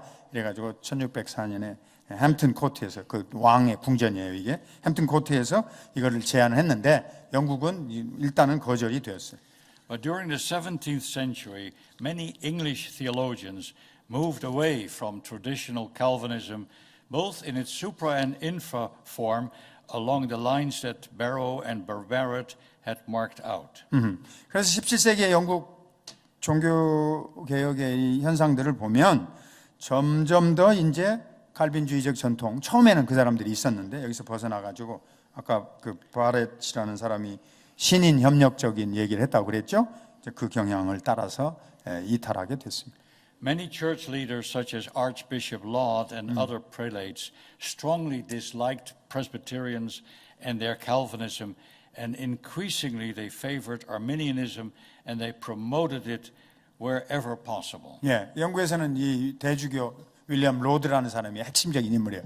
이 사람이 알미니안주의를 완전히 국가 전체적으로 다 퍼뜨리고 그 전에 있던 칼빈주의나 우리 개혁주의를 사람들이 점점 더 좋지 않게 보는 경향을 확산시켰습니다. Absolute personal predestination by this time was seen as a distinctly Puritan oddity, and when after 1660 the Restoration set the pendulum swinging against all that Puritanism had stood for, Anglican theologians, with few exceptions, were decidedly Arminian in their religious outlook and worldview. 그래서 이제 갈등이 일어나게 된 거예요. 청교도, 이 퓨리턴들은 이 전통적인 우리 개혁주의 신앙을 그대로 지지하려고 하고, 아까 그 윌리엄 로드의 영향으로 말미암아 영국 앵글리칸 처치, 영국 성공회 사람들은 점점 더 개인적이고 그런 이상주의적이고 도덕주의적이고 자연신학에 홍보하는 그런 입장을 퍼뜨리면서 그 안에서 영국 교회 안에서 순수한 우리 개혁교회의 신앙이 점점점 희미해지고 말았습니다. Although Arminianism replaced Calvinism as the dominant religion in England, we should realize that it did not present itself as a unified whole. It was not a monolithic entity. 이제 이런 갈등이 이런 신학적인 충돌이 이런 변화가 이제 영국 안에 다 일어났는데 그렇다고 해서 영국이 뭐 어떤 하나의 체계를 세웠느냐? 그러면 그렇지는 않아요. 하나의 통일된 체계를 갖지는 못했습니다. 영국도. The theologian J.I. Packer, who now lives in Vancouver and has taught there for years, he speaks of basically two Arminianisms. 이 사람 이제 영국 성공의 대표적인 칼빈주의 신학자가 제임스 아이 패커인데 아직도 살아 계세요. 저 목사님하고 같이 밴쿠버에서 강의한 적도 있으시대요. 그분은 영국 성공의 안에 있는 칼빈주의자인데 자기 이제 조상들의 신학을 굉장히 자기가 잘 공부했을 거 아니에요. 이분은 알미니안주의가 두 가지가 있다고 설명을 했어요. He distinguishes between the type of Arminianism that emerged in the Netherlands following the Synod of Dort, when the Remonstrants, although condemned, were, quote, forgiven and allowed to organize themselves as the Remonstrant Brotherhood, which later evolved into the Remonstrant Reformed Church. 이 하나의 그 알미니안주의는 네덜란드 돌트 총회 이후에 나왔는데 이단으로 정죄되었었지만 다시 용서를 받고 항론파 형제교단을 만들어서 그런 그룹으로 하나가 있다 이렇게 설명했어요.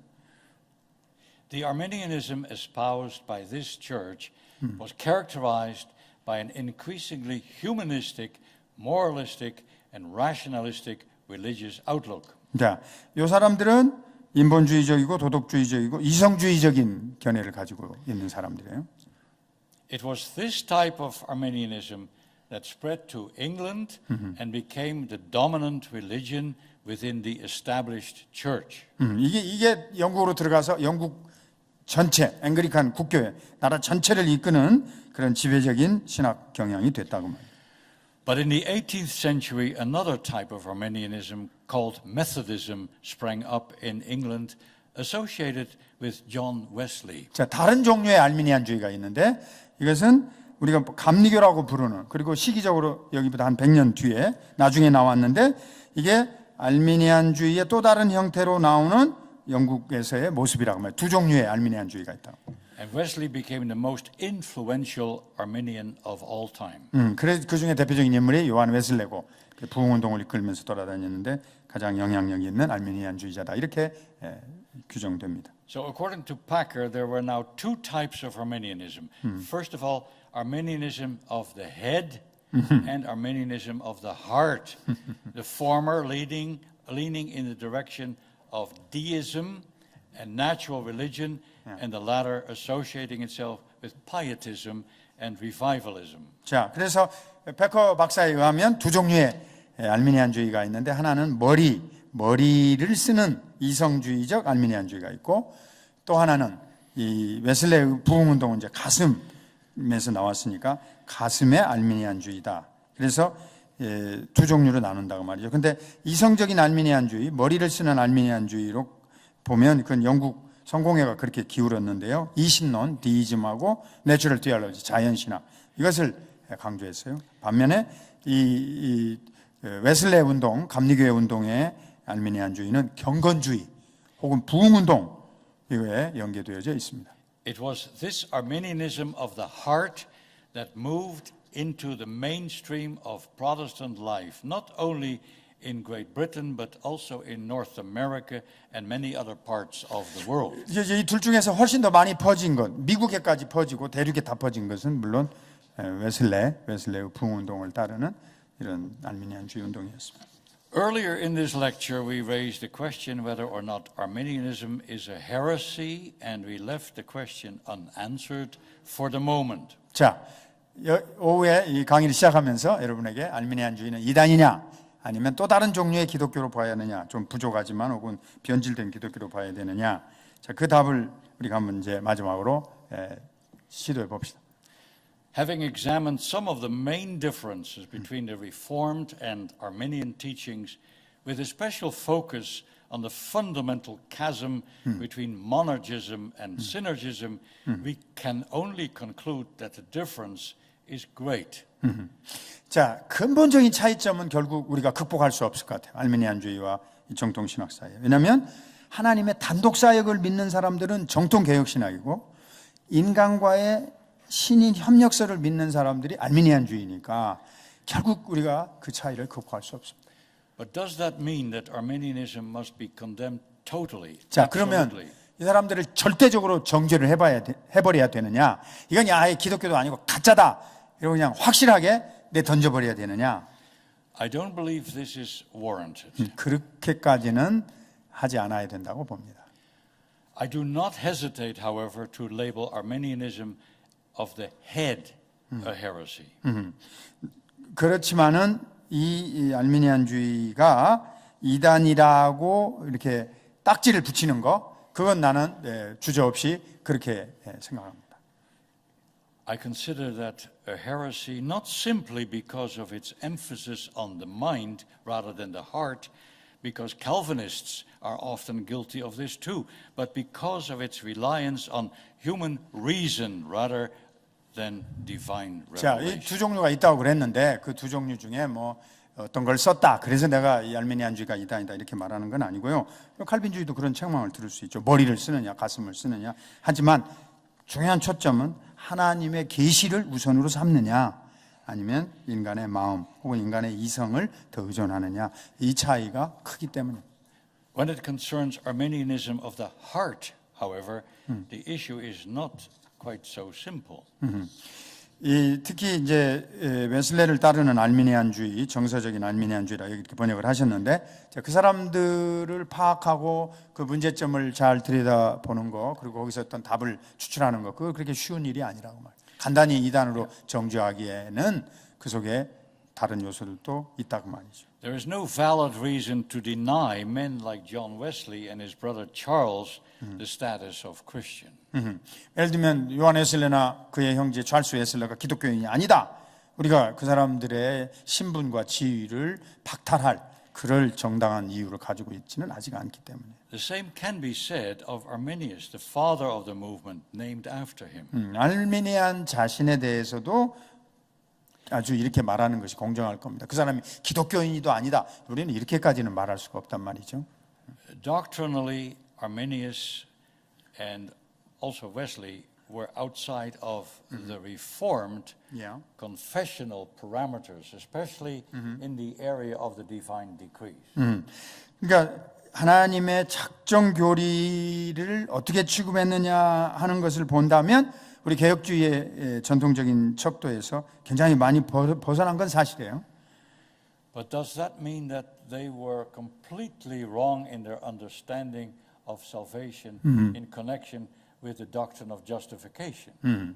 그렇지만 이 사람들이 우리 구원에 대해서 믿음으로 말미암아 하나님의 의롭다 하심을 받는다, 이런 교리를 그 사람들이 안 믿었느냐? 그러면 그렇지 않다고 말해요. 그러니까 다 이 사람들도 믿었으니까 기독교인이라고 인정을 해줘야 한다 그 말이에요. 다시 말하면 여러분과 제가 감리교회 가서 이건 기독교도 아니다, 다른 교파에 가서 이거는 불신자들이나 다를 바 없다, 이런 식의 정죄하는 태도는 바람직하지 않은 겁니다. Both Arminius and Wesley testified that they were saved by grace alone, through faith alone. 자, 그래서 웨슬레나 알미니안이나 두 그룹 다 혹은 두 사람 다 오직 믿음으로만 구원받았고 오직 은혜로만 구원받았다, 그렇게 스스로를 증거하고 있기 때문입니다.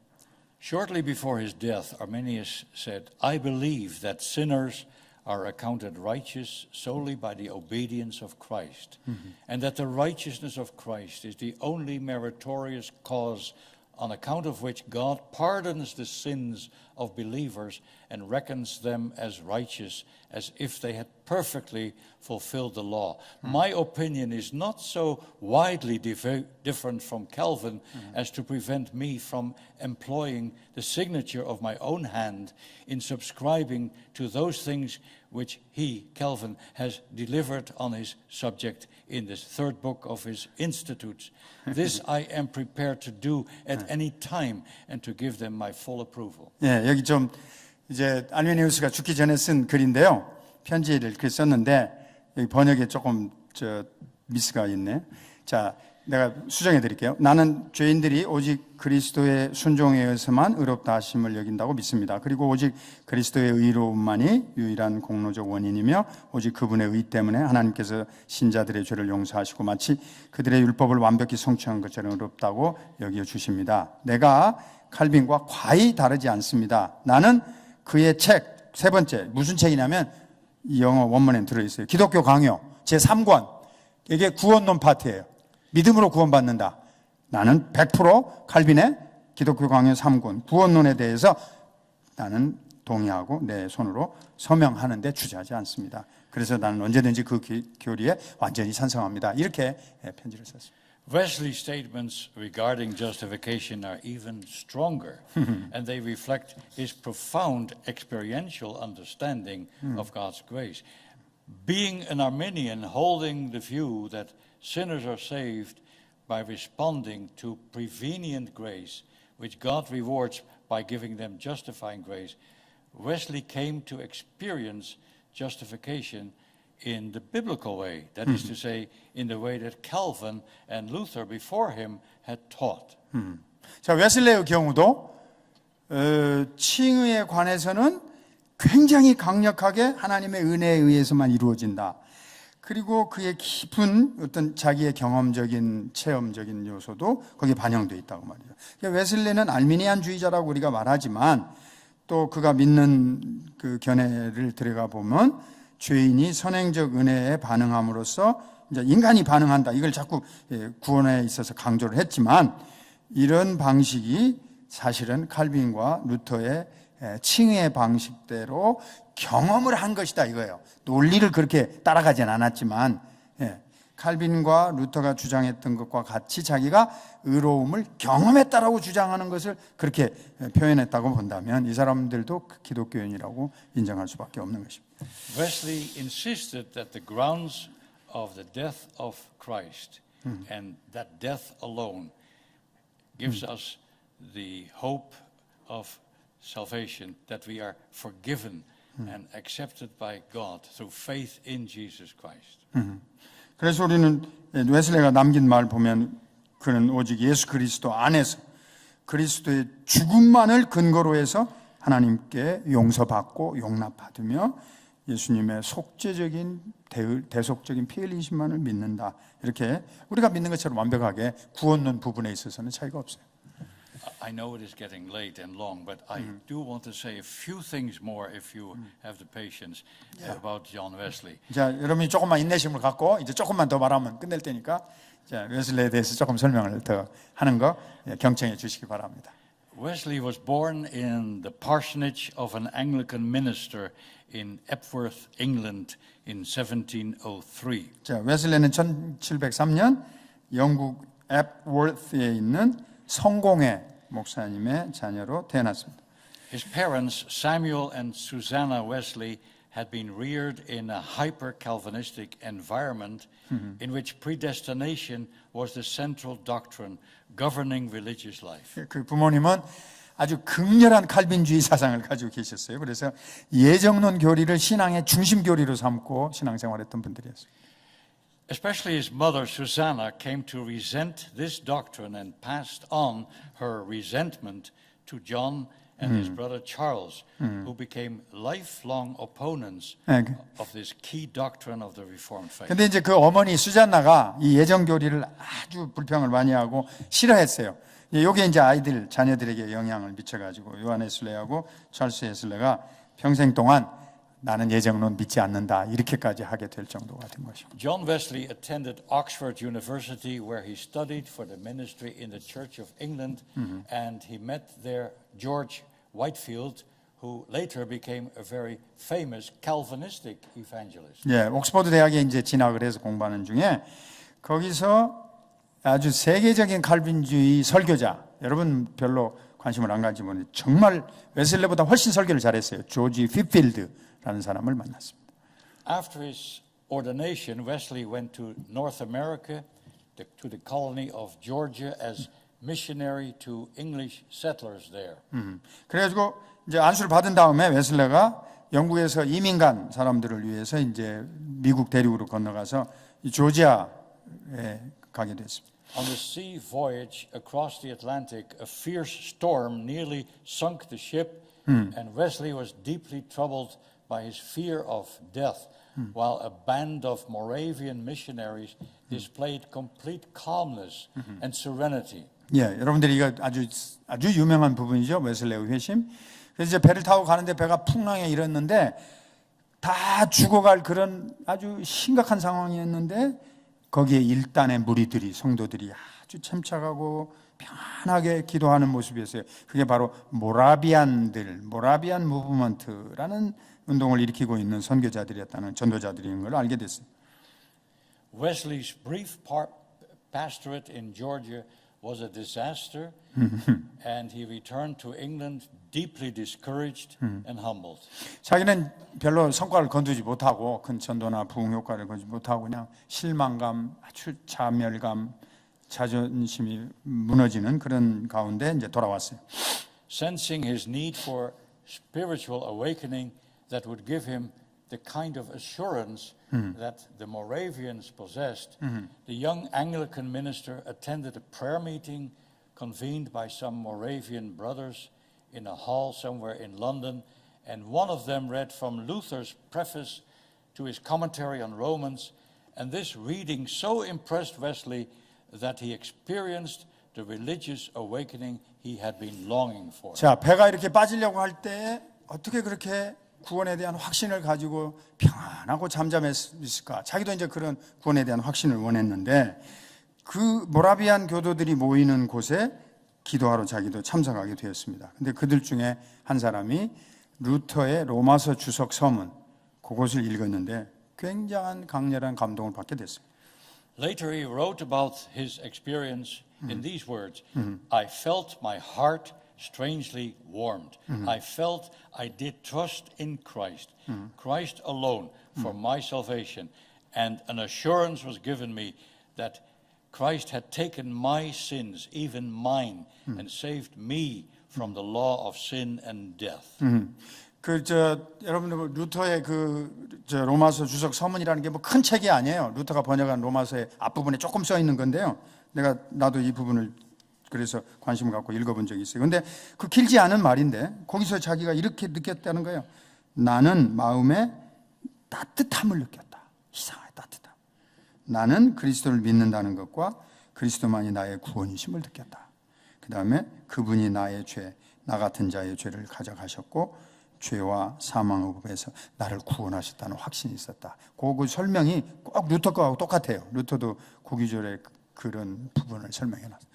As Packer puts it, Wesley's association with the Moravians, which led to his experience of salvation in 1738, knocked all the moralism and self-effort out of his Arminianism and brought in its place a clear emphasis on instantaneous justification through faith as part of an instantaneous new birth without which there was no true religion. 자, 그래서 J. 패커 박사가 설명한 것처럼 이 웨슬레가 보여주고 있는 알미니안주의는 긍정적인 평가를 할 부분이 많이 들어있다 그 말이에요. 왜냐하면 도덕주의로 가지 않고 스스로 막 노력을 하면서 뭘 하겠다는 그런 쪽으로 기울은 게 아니고 오히려 아까 자기가 가졌던 체험, 믿음을 통하여 하나님이 자각시키고 거기로부터 자기가 참된 신앙을 고백하고 거기로부터 하나님의 의로움이 주어진다. 이렇게 웨슬레가 그런 운동을 일으켰기 때문에 같은 알민주의자라고 해도 이 부분을 우리가 인정할 부분은 많이 있다라고 하는 것입니다. Yet for all his personal experience of justifying faith as taught by the reformers, Wesley never abandoned his Arminianism, which for him was the prism through which he viewed biblical doctrine and life. 근데 참 안타까운 건 웨슬레가 이 의롭게 하시는 믿음 이런 것은 우리하고 이제 개혁주의 신앙하고 같다고 하더라도 평생 알미니안주의적인 관점을 버리지는 않았어요. 예. 아까 내가 말했죠. 예정은 안 믿었다고 그렇게 그런 예정론 교리 같은 건 안 믿어버렸다. We find this hard to understand and to reconcile.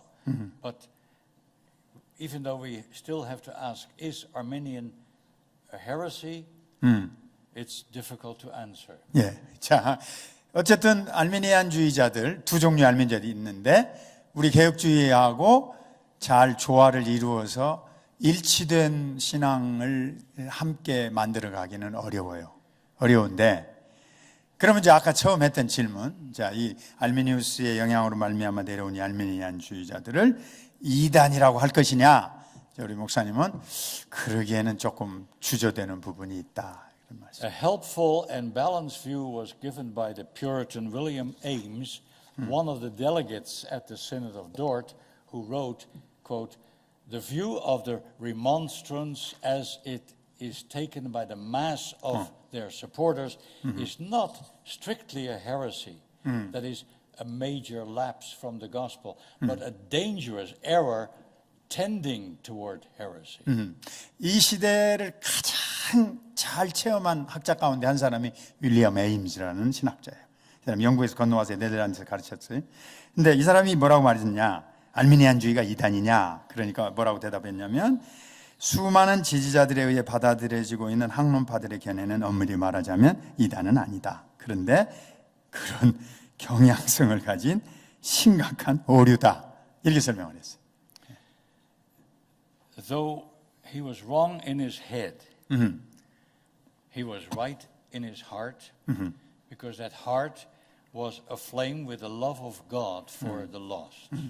자, 머리는 틀렸는데 알미니안주의자들이 가슴은 뜨겁고 따뜻하다.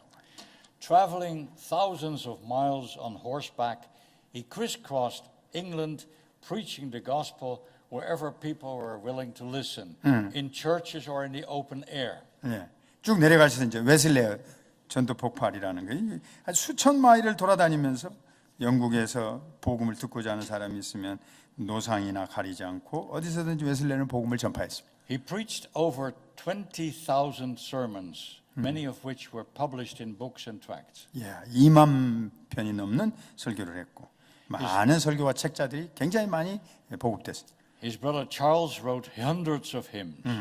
그의 형제 찰스는 수백 개의 찬송가를 제작했어요. Together with Charles and his friend George Whitfield, he crossed the ocean to continue their preaching campaign in the American colonies, which led to the Great Awakening of the 1740s, in which Jonathan Edwards also played an important, if not the most important part. 예, 그런 이제 웨슬레의 경우 이렇게 영국에서만 한 것이 아니고 미국 대륙까지 건너가 가지고요. 자기 찰스하고 조지 휘필드하고 같이 팀이 돼 가지고 대각성 운동을 일으켰고 그것은 1740년으로 이어져서 조나단 에드워드가 엄청나게 미국에 큰 영향을 끼치는 그런 전체적인 흐름을 만들어냈다고 말이죠. Soon after they had begun their preaching tour in America, a strong difference emerged between Wesley and Whitefield. 미국을 특별히 전도하러 돌아다니면서 웨슬레하고 휘필드하고 사이에 신학적 견해가 서로 다르다 하는 것을 점점 더 느끼게 됐어요. And it had to do, of course, with the view of predestination. 예, 이슈는 그 둘이 갈라지게 된 쟁점은 예정론 때문이었어요. Arminius disagreed with it, certainly with some of its implications, but Whitefield strongly emphasized it.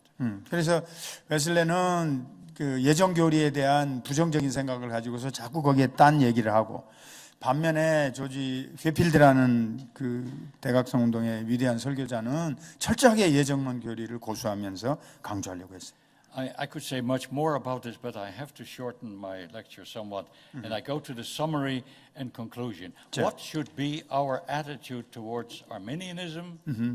자, 이제 마지막 결론에 도달해서 여러분에게 간단하게 그러면 우리가 어떤 태도를 가져야 할 것이냐 이 부분만 말하고 마치겠습니다.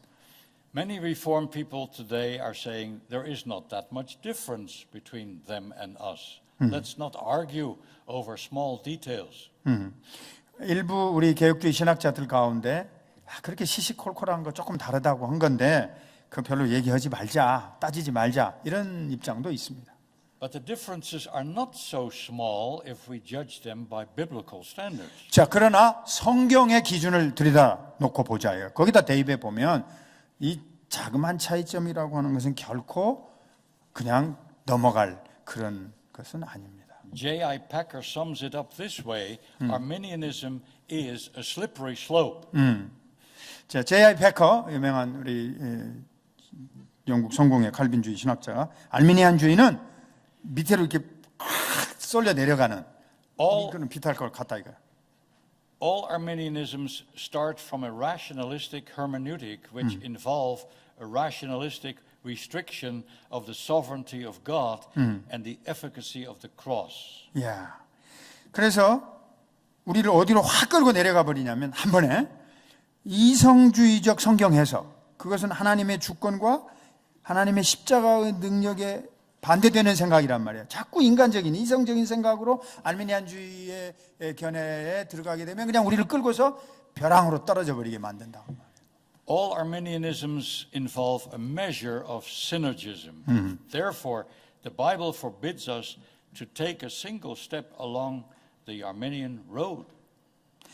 그래서 어느 사람도 제외 없이 신인 협력설에 따라가 버리게 되고 알미니안주의에 한 발짝이라도 조금이라도 들여놓는 건 별로 좋지 않다. 이렇게 성경이 오히려 너희는 좋지 않은 것은 흉내도 내지 말고 모양도 내지 말라, 말도 하지 말라 그랬으니까 아예 성경은 금지 명령을 하는 것이라 이렇게 여러분들에게 충고를 드리고 싶은 겁니다. Although we as Reformed people must take our distance from Arminianism, we have to acknowledge that professing Calvinists bear some blame for the pilgrimage of others along the Arminian road, both in the 17th century and since that time.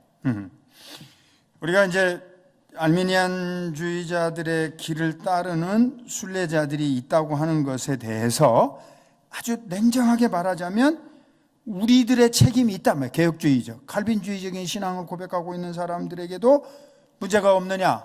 너희들에게도 문제가 있다. 그런 비판도 우리도 또 받아들여야 될 부분도 있는 것입니다. 따라가지 말자. 그건 우리가 하나의 입장이고 우리는 반성 안 해야 되느냐? 우리도 돌아봐야 한다. If we who are Calvinists come across to our neighbors as being hard, cold, and academic, lacking love for God and for man, lacking passion for evangelism, lacking both the tender conscience and the burning heart, we must not wonder if our arguments fail to carry conviction. 예. 알미니주의자들을 비판하면서 말이죠. 우리 칼빈주의자들은 또 어떠냐? 예정교리만 믿고 뭐 작정만 믿고, 그러니까 엄격하고 차갑고 정내미가 떨어지고 또 뭐 아는 채 학문적인 채 자기 막 뭐 예정도 한다 뭐 이런 소리 하고 사랑도 없고 전도도 안 하고 그러니까 열정도 없고 뜨거운 심장도 없고 부드러운 양심도 없고 그래서 자기만 막 옳다고 주장하는 그런 좀 정냄이 떨어지는 모습으로 칼빈주의자들이 각인이 된 부분도 돌아봐야 되는 거예요. Finally, I have to say that Arminianism is old, but Calvinism is older. 알미니주의자들은 상당히 옛날에 있었던 것인데 칼빈주의는 그보다도 훨씬 더 구식입니다. 훨씬 더 오래된 거예요. Calvinism goes back not only to Augustine in the 4th century or Paul in the 1st century, but to Adam and Eve, who at the dawn of history were the first ones to hear the gospel of free and sovereign grace. 예, 칼빈주의를 얼마나 오래된 옛 것으로 말할 수 있느냐?